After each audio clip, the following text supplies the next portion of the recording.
Welcome back to What Would You Ask podcast. My guest today is, man, let me tell you something. Let me just get away from the intro for a second. When Robert takes the sausage, the summer sausage, the award-winning summer sausage, and he holds it up and says to Dave, Dave, what is this? And Dave says, our award-winning summer sausage. I think I went to the store to try to buy anything that could resemble it. I mean, I'm just I love that summer sausage stuff. And I'm sure I haven't tasted Dave's, but it just, even looking at it, it was just like, oh my God, I can't believe these sharks get to sit there and talk business and eat that sausage. I was really jealous, I got to tell you, in all honesty. My guest today is the creator, the founder. This guy lives and breathes meats. He's been in the industry forever. He's an icon as far as it comes to the meat industry. Top quality food, priced competitively.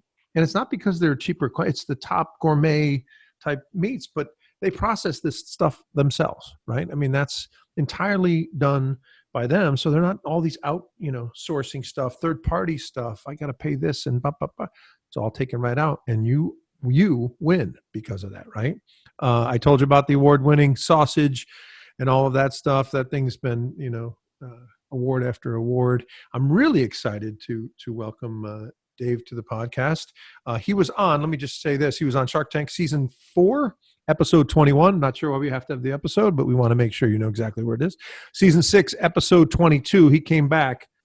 And let me tell you something, just absolutely knocked the ball out of the park. It might be one of the best presentations and full episode. And then he had sharks circling and trying to cut a deal. So we're going to talk about and compare and contrast those two visits. We're going to find a lot more about what's going on over at Echo Valley. And we're going to close up with Dave telling you all about what's going on today and where you can find these meats. So great pleasure to welcome Dave Alwan with us at What Would You Ask podcast. Dave, how are you?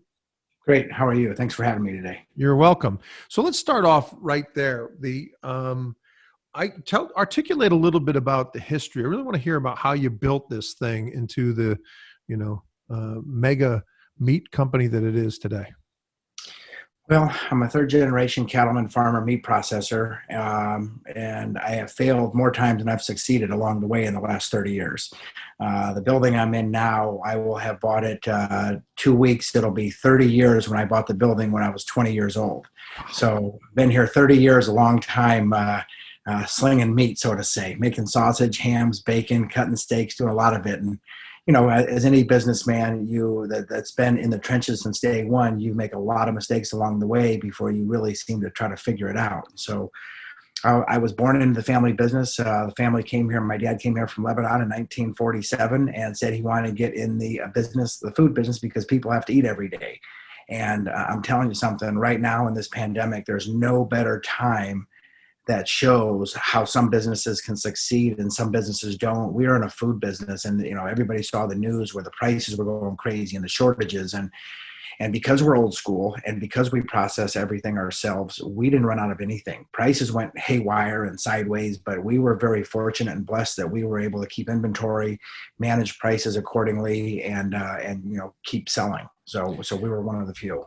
It's amazing that you're able to do that, because even in the local grocers, we had cutbacks on meat. I mean, it was unbelievable that Kroger, a block away, was out of meat every other day. I mean, we were seeing people come in the retail store that, hadn't been in here in 30 years. Yeah. So it was quite something, to say the least. It's unbelievable. So I want to take you through a little bit of the journey. We're going to talk a little bit later about season 4 and season 6 and compare it, but I want to understand, what was the inspiration for you to get on Shark Tank, to go after that audition, and tell us a little bit about your journey there. Oh man. So it starts long before I flew to LA in 2012. The show had been on a couple of years prior to that, 2010. I was actually in a restaurant here in Peoria and ended up losing several $100,000. And so I made my wife a promise I would never try to carry 3 watermelons with 2 hands again. And then I was going to focus in the meat business and put my guts back in the meat business, not try to do a restaurant, not try to do meat, plus our farms and all that stuff.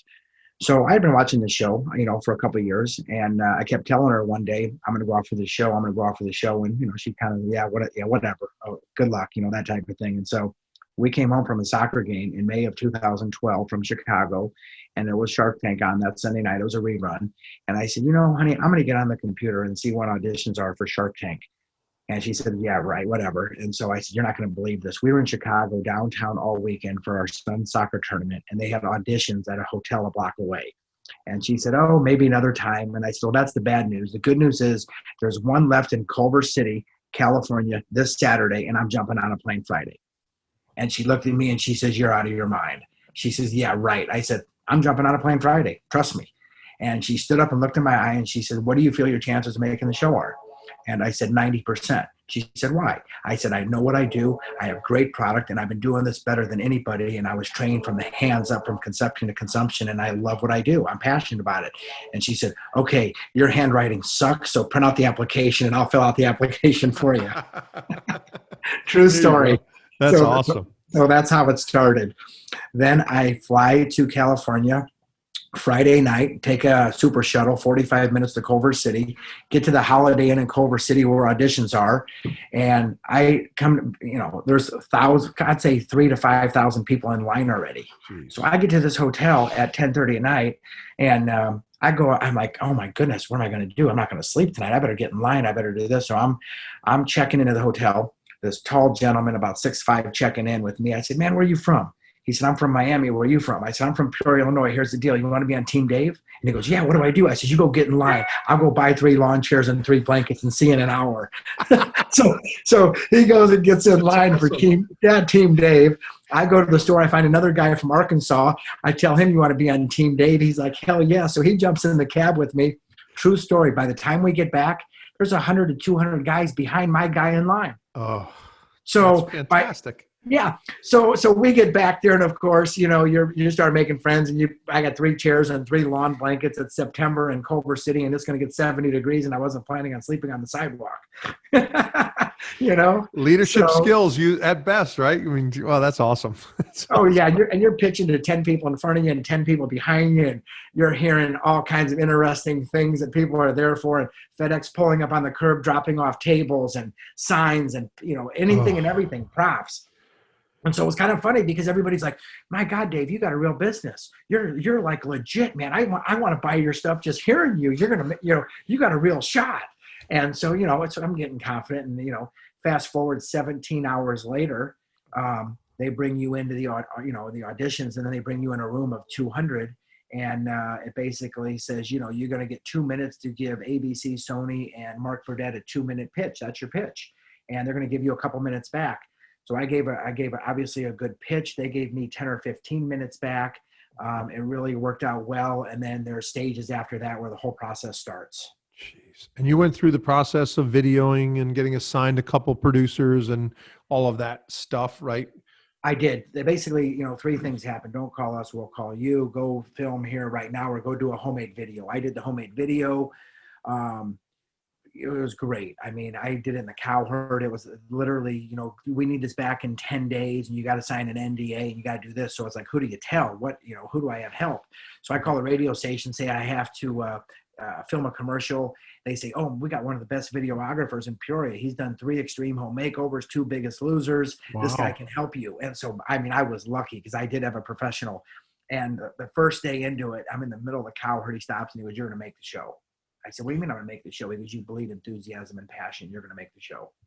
And so that was pretty cool, Cool. And so it was 3 days of filming, sent it out to him. I'll never forget it. It was really cool because the videographer said, now, Dave, this is big time television. This is ABC. You're not going to hear anything back for 2 or 3 weeks. I'll never forget it because it was May 31st, which is my birthday. I got a response back in 2 hours and 36 minutes from them receiving the video and signing for it. It was cool as hell. That's awesome. So when do you get notified that you've made the cut? You're heading out to LA again, right? To Culver City. Months and months. Yeah. Yeah, months and months. It's a whole process. You got to get assigned a producer. They ask you questions. They don't tell you what to do. They just recommend what to do, and then, you're doing another homemade video along the way, 1 or 2 of them, you're constantly pitching to them. And then, eventually it's going through the whole process. You got Sony, Mark Burdett, and ABC, and eventually, one approved, and the second one's got approved, and the third one's got approved. And then eventually, they say, okay, you've made the cut. You're gonna film. So, but then they send a couple hundred of you out to film in California, and then that's where that takes place. So you're out there for about 4 or 5 days during that process. Did they end every call or every interaction with, this doesn't guarantee that you're going to be on the show? This doesn't guarantee. We heard that a lot of times they make sure that you realize every step, even when you filmed, doesn't guarantee. You did a great job, Dave. Doesn't guarantee you're going to be on the show. It's like a legal thing. Yeah. No. I don't know what the actual number is, but they film a lot more than air.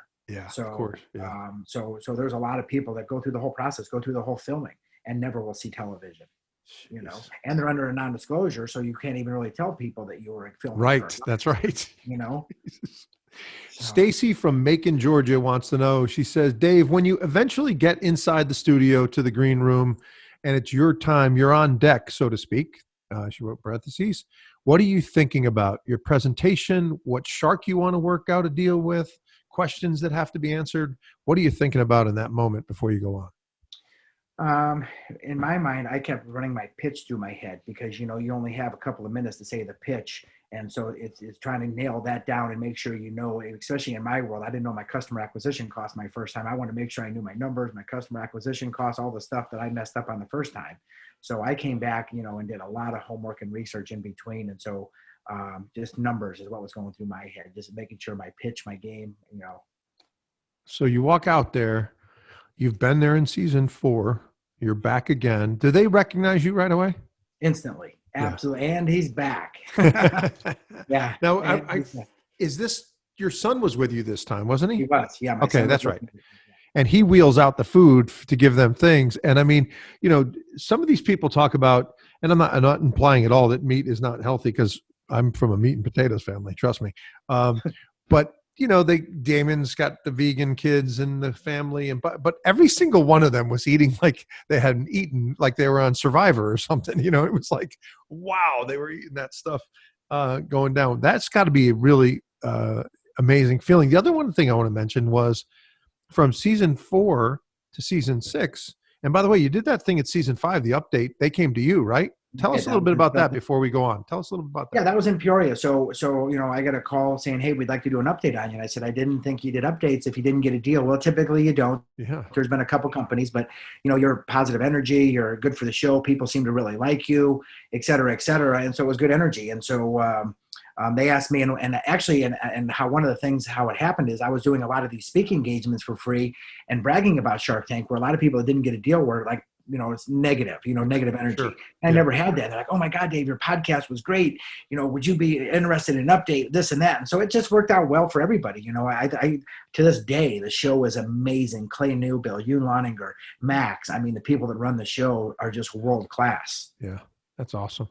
And they filmed a full day. They showed you doing everything, right? I mean, that was really cool. Yeah. It was all around the farm and the meat plant. It was a day or two, day and a half, I think it was, if I remember right. That's really neat. And I have not. I know they've done it a couple times, but you're right. They usually have it only with people they've done deals with, and right. That wasn't the case. When did you? Before we get into 6, when did you find out that they wanted you to come back? Did you even have an inkling that they would want you to come back? No, but the show has used us for corporate gifts. Right. So the show has used us, and so it's nice. They send out corporate gifts to some of the sharks, to different things.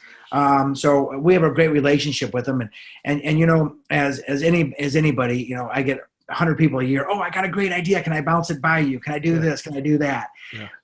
So there might be one every other year or one a year or something that I feel is really intriguing that I'm going to send to the casting director or the producer or somebody and say, you might want to take a look at this, and not that Dave Alwan has any say or pull or anything, but at least it's going to put it in somebody's eyes that thought, at least it's worth looking at. Whether they got on or they didn't, sometimes I have no clue. Sometimes I find out after the fact, like everybody else, whatever the case. I never know early. But it's cool having that relationship. It's almost like we're all family together, to be honest with you. That's really cool. So it's been really good for me. One of the biggest changes in watching season 6, and I watched, back when these first came out, but then again, doing this series we're doing for the podcast, I've been all engulfed in Shark Tank. But season 6, Mark all of a sudden slides in. I'm a customer now, and I order pretty frequently. He made that pretty crystal clear about his love for your food.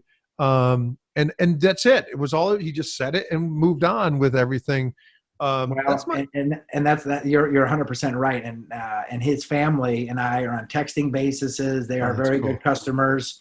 I lost a child that'll be 3 years ago next month. They were one of the first ones that called.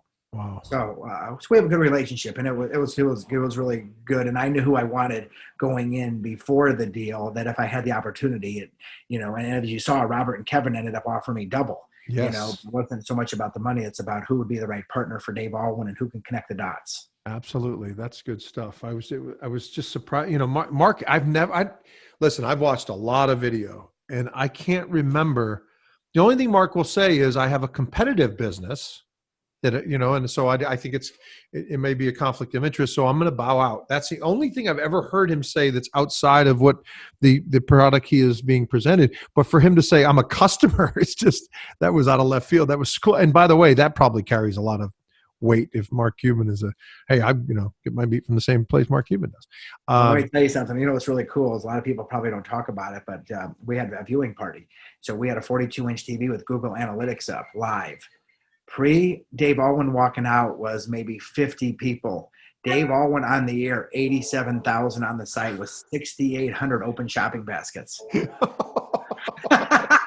Live feed. I mean, people in the room watching the party were like, this is crazy. Oh, that's what a great idea too. We ended up breaking 1.2 million hits in 12 hours. Oh, so people don't realize the Shark Tank effect. One of the catastrophic things that happened to me in 2012 on season 4, when I didn't get the deal, I did not expect to have 4,200 emails be offered to buy my company out the next money for 7 figures. Hollywood actors offered me partnerships. I didn't expect any of that, but the worst part about it was we had so much traffic because they loved the food so much. We shipped $165,000 twice. I got paid for it once due to a software glitch. Oh, So it was catastrophic. We had to refund 247 people overnight shipping that wasn't even supposed to be on the site for overnight shipping. oh, So so it was the good, the bad, and the ugly. yeah. I mean, but what it did is between that and a restaurant deal in 2010 really set me up to step back, get a hold of everything. So by the time I came back on season 6, I was a different human being. Yeah, you were. You could see it in your walk. I mean, you could see it in how you're standing there. And not only when to jump to the numbers, and I'm thinking about that 4,200 email. Like, how do you even manage that? Do you get help? It was bizarre. Huh? It was bizarre. I mean, FedEx, the dry ice that we had to pick up the next morning, we had to order like 25,000 pounds of dry ice. I mean, it was like sending flatbed wreckers. I'm not exaggerating. Flatbed wreckers to go bring bins of dry ice into the plant because we didn't have enough trucks, enough anything. I mean, it's like you can't even make this stuff up. It's just amazing. But anyway, I was saying in season 6, you didn't only come back and just blow it away with the numbers, right? You came out and you said, look, we're going to split off the mail order business, separate entity. I think you were offering just that for the... I was, because the first time, if you remember, they said, we don't want your retail. We don't want brick and mortar. We don't want your catering. So I thought, okay, I'm going to come back and they asked me to come back. I'm going to make it count. I'm going to give them exactly what they want. And you split your valuation in half, didn't you? Or at least the offering numbers. I did, absolutely. And then it's just, for Damon doesn't usually comment on anything. You finished talking about, I remember you were saying like, out of the, I think it was $1.4 million in sales, we have 260,000 in profit. And you were talking about customer acquisition and lifetime value and all this stuff. And then Damon goes, damn, he knows his numbers. Like that was just like the affirmation of, hey, we got it. And you were on point and the depth of the information. It's not like you just knew 6 stats. They were asking, you were giving more information than they even asked for. Oh, I had a whole business plan that was in a binder that if they wanted to see anything, they didn't even ask to see at that time. I had one for every one of them ready to go, man. I can't even begin to tell you the thousands of hours that was put into the readiness. That is amazing. It's just amazing. It's just such a great story. So then you come down to, you're in the tank. It comes down to, like you said, it was what, Robert and Kevin, wasn't it? Those 2 guys first, or was Robert and Kevin offered me double, up to 300,000 for a piece of everything. Right. And then Damon was ready to make an offer, which really they didn't show so much on television. But then Mark jumped in, and Mark said, "I'm a customer. I want to answer now." You know how he does. And Yes, he does. end of story. That's who I went there to go get was Mark. If I did. So by the way, I mean, there are people that inspire our members from the podcast to respond.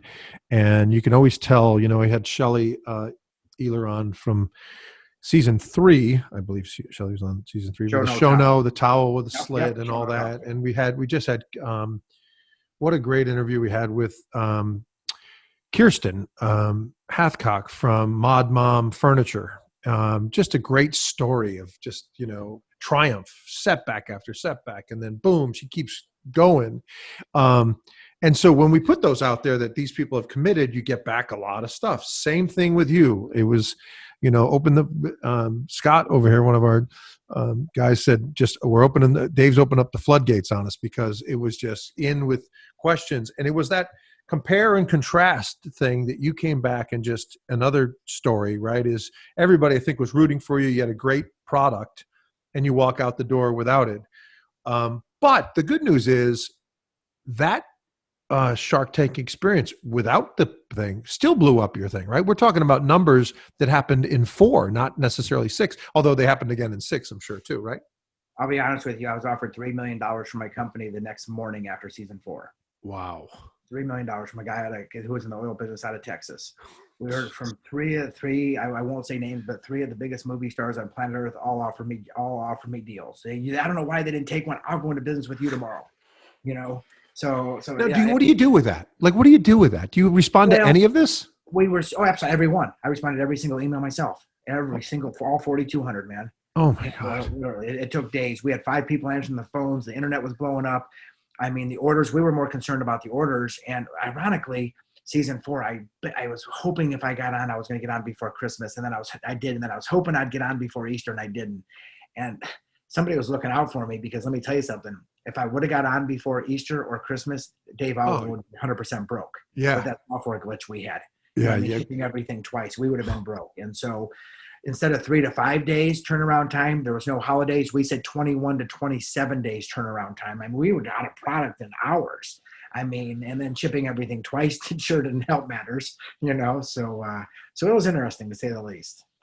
The lot of questions around what happens post Shark Tank. So you get the deal with Mark, and everybody knows there's a due diligence period, right? The handshake you have in the tank doesn't necessarily guarantee deals and blah, blah, blah.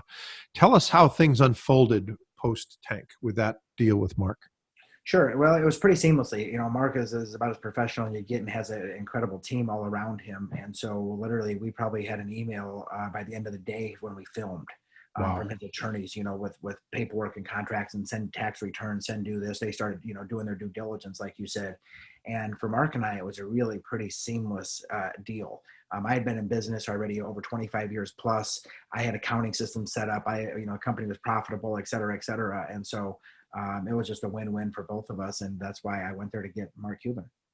Can you tell us if you ended up with the same deal roughly? It didn't turn into royalty or more equity or anything like that? Or was it the deal changed a little bit, but It was still real close. So it was 100% win-win for everybody, and there's no regrets, and everybody's happy. So it was a real similar, pretty much real close to what you saw. I have to ask you this, and I don't know if you'll answer, but I have to ask you, because anything we get more than 5 questions on, we have to ask. The question was, does Mark still pay for his food? Well, you know what? I always send to the Cuban household a lot of new stuff as samples and stuff to try and stuff like that. But let me tell you something. There's a lot of orders that come through the system, through the internet, where it's automatically done and the credit card's in the system. There you go. So done. The answer is yes and no. Yeah, there you go. So what happened because I really want people to understand that Shark Tank effect. Did the same thing happen again in 6? Or tell us a little bit about, now you've come on, you got a deal. I'm certain there's a new audience too that hasn't seen you. But again, it's a lot. Go ahead, tell us about it. Let me tell you something. During this COVID, we've had one of the biggest re-airs we've ever had in the last 5 years. So absolutely, there's still people that didn't know about season 4. Every time we re-air, whether it's season 4 or season 6, I can't believe you didn't get a deal, honey. I'm going to buy something for you to support you because you should have got a deal. Right. Or, I'm so glad you Congratulations. Yeah. Or every once in a while, you'll even get somebody say that you should have never had an opportunity to come back. You took a spot from somebody else. Oh, So I mean, you hear everything, the good, the yeah. bad, and the ugly, and everybody's got a right to voice their opinion. I was asked to come back. You can't reapply to come back. Right. So, I tell anybody this: if you get a second opportunity in life, I don't give a shit what it is. You make it count. Absolutely. And I got a second opportunity, and we swung for the fences and made it count. You're obviously a big fan, cheerleader of Shark Tank. You love the people, you love the process, you love the show, you love how it's assisted your business. You're also not somebody that came to the Shark Tank with a new product that you were hoping to build and Shark Tank blew it up. So you owe Shark Tank all your success, but it is a part of who you are as a business. Doesn't define you, doesn't change anything. But Shark Tank, tell us a little bit about what did Shark Tank mean for your business? And I knowing you, Dave, in the short time we've chatted, you know this industry better than anybody. You probably were good to succeed anyway, right? Did they just speed up that process for you? Tell us a little bit about that. Yeah, I bought my first 155 acres in 1992 when I was 23 years old, and everybody thought I lost my mind, and the name was Echo Valley Farms. Great story. I bought it from an 87-year-old lady. We paid her 1/3 of the asking price, let her live there the rest of her life for free as long as I kept the name Echo Valley Farms. You shoot a gun, it echoes for 10 miles. So 6 years later, I split off the family business and I'm showing cattle, and I start Echo Valley Meats November 1st of 1998 from scratch, because I leave the family business because I say I want to get in the internet business in 96 and get laughed out of the household. Who would ever order meat through the internet? Ha, ha, ha. What a joke, Tony boy. True story. And my dad is 84. My uncle, who's 87, just passed away a few weeks ago. And I'm not sure they still understand to this day. But it is what it is. I end every speech with, if your dreams are not bigger than reality, you have a problem with your dreams. And if you cannot think big, you sure as hell will never get big. And so I've never been afraid to fail. And I've failed more than I've won. But you know what? You get back up the next day and give it hell again. Well said. Well said. The Echo Valley Meats is a great name, by the way. I mean, it's just catchy, right? I mean, Echo Valley Meats just sounds good. It's like, I don't know, it just carries some weight. Did you just say that when you shoot a gun, you can hear it 10 miles away? That's the farm, Echo Valley Farms. Exactly. I live on 155 acres, and I bought the place in 1992. And the lady I bought it from, Mrs. Jost, rest in peace, said, you can shoot a gun in the valley and it echoes for 10 miles is where the name came from, Echo Valley Farms. That's a great story. Yeah. Excellent story. So tell us, I want to go back to the question because it's important. And you have a great business that it means this question is impactful. A lot of times we get questions about people wanting to know if the entrepreneur, where do they put Shark Tank